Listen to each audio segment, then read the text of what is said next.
Like 5,000 likes to this video, we will upload more patriotic news. Thank you. Buckingham Palace makes tragic announcement about Queen Elizabeth.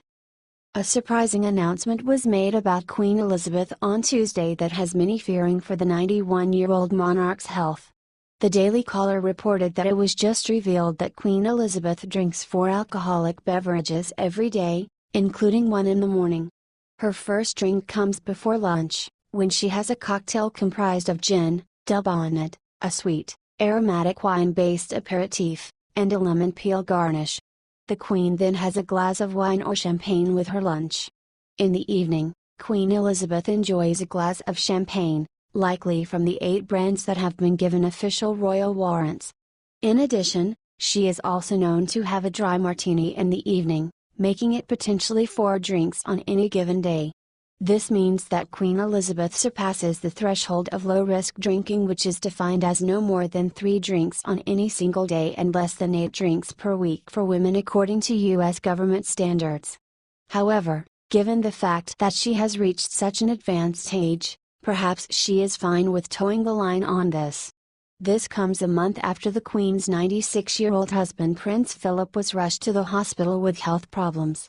Daily Mail reported that Prince Philip was admitted to King Edward VII Hospital on Tuesday night after suffering from an infection triggered by a pre-existing condition. A Buckingham Palace spokesman said that Prince Philip was in good spirits but was disappointed to be missing today's planned engagements. The Duke of Edinburgh was admitted to hospital, as a precautionary measure, for treatment of an infection arising from a pre-existing condition, the spokesman said. Prince Philip is in good spirits and is disappointed to be missing the state opening of Parliament and royal ascot.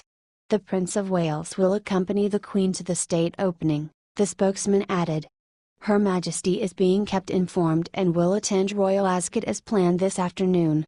Please keep the Queen and her husband in your thoughts and prayers.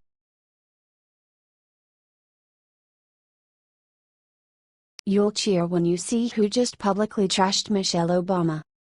During her time as First Lady, Michelle Obama loved nothing more than spending millions of our hard-earned tax dollars on her own lavish lifestyle.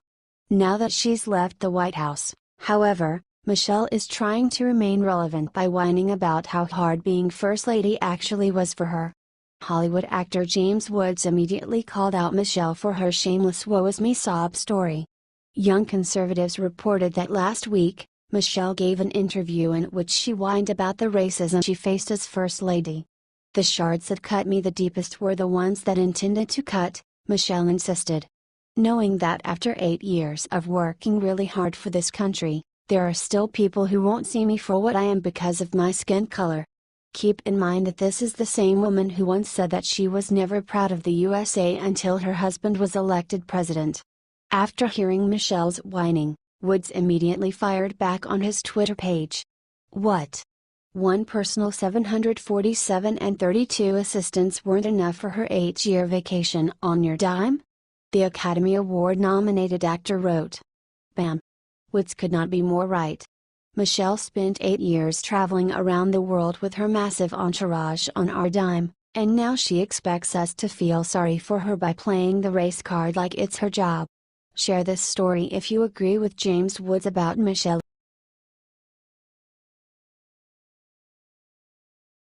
Congress just gave Jeff Sessions a massive ultimatum for the next 2 months.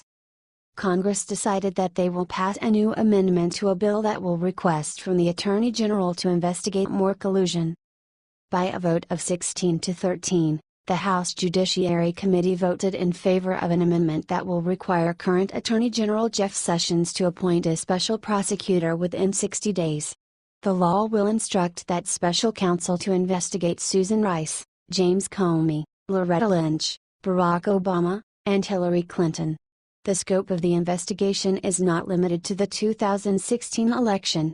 It also includes the sale of uranium to Russia and the Clinton Foundation, Tarmac-gate and other things as well. This process will likely take a few more days, but at the moment it looks like there will be a second special counsel to investigate. This was the thing that the supporters of President Trump wanted to hear. What do you think of this? Share your opinion.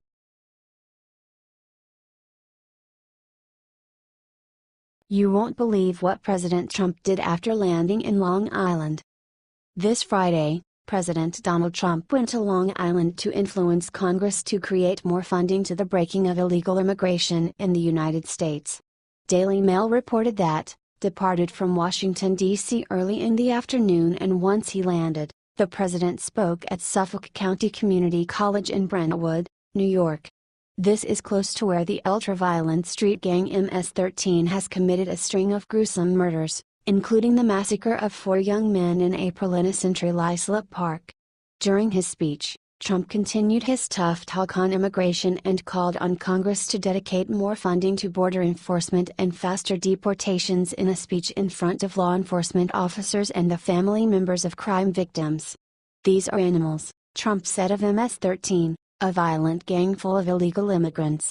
"When you see these thugs being thrown into the back of the paddy wagon, you just see them thrown in, rough." "I said, please don't be too nice," Trump recounted to laughter. "Like when you guys put somebody in the car, and you're protecting their head, you know the way you put their hand over?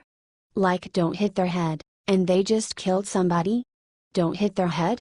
On Friday, Attorney General Jeff Sessions was in El Salvador giving an address at an International Law Enforcement Academy graduation near the MS-13 headquarters.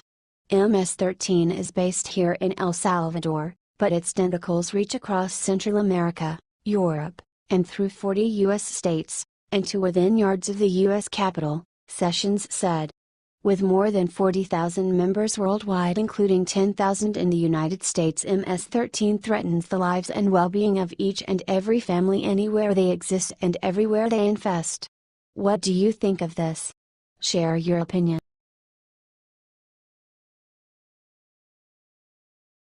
Illegal immigrants block traffic to protest against Trump. Immediately receive a nasty surprise. Around 15 liberals who support immigration were arrested when they blocked traffic while protesting outside the Texas Capitol. "I'm doing this for my family and sisters who are undocumented and my 6-month-old son so he can live in a world where human dignity is respected," shouted Manuel Ramirez as he was arrested, according to the Texas Observer. Ramirez explained that he has been undocumented for 20 years but recently got permanent legal status, which was why he said he could put his life on the line. Police said that the 15 protesters have been charged with obstructing a highway, a Class B misdemeanor, and range in age from 20 to 42. After repeated requests by DPS officials to leave the roadway were ignored, the suspects were arrested without incident, said DPS Staff Sergeant Victor Taylor in a statement. "I benefited from DACA, but I knew that was always temporary and didn't benefit everyone in our community such as my parents," said Catalina Adorno, an activist from San Antonio, while in handcuffs. "There are some serious risks to getting arrested, but I know that all the small victories the immigrant community has had were the result of people taking risks." This comes as President Trump continues to crack down on illegal immigration as a top priority of his presidency. He traveled to Long Island on Friday to call for the violent MS-13 gang, which is full of illegal immigrants, to be destroyed. Trump said that MS-13 gang members have transformed peaceful parks and beautiful neighborhoods into blood-stained killing fields. "They're animals." He pledged that his administration would dismantle, decimate and eradicate MS-13. "We're getting them out," Trump said. "They're going to jails and then they're going back to their country, or they're going back to their country, period." What do you think of this? Share your opinion.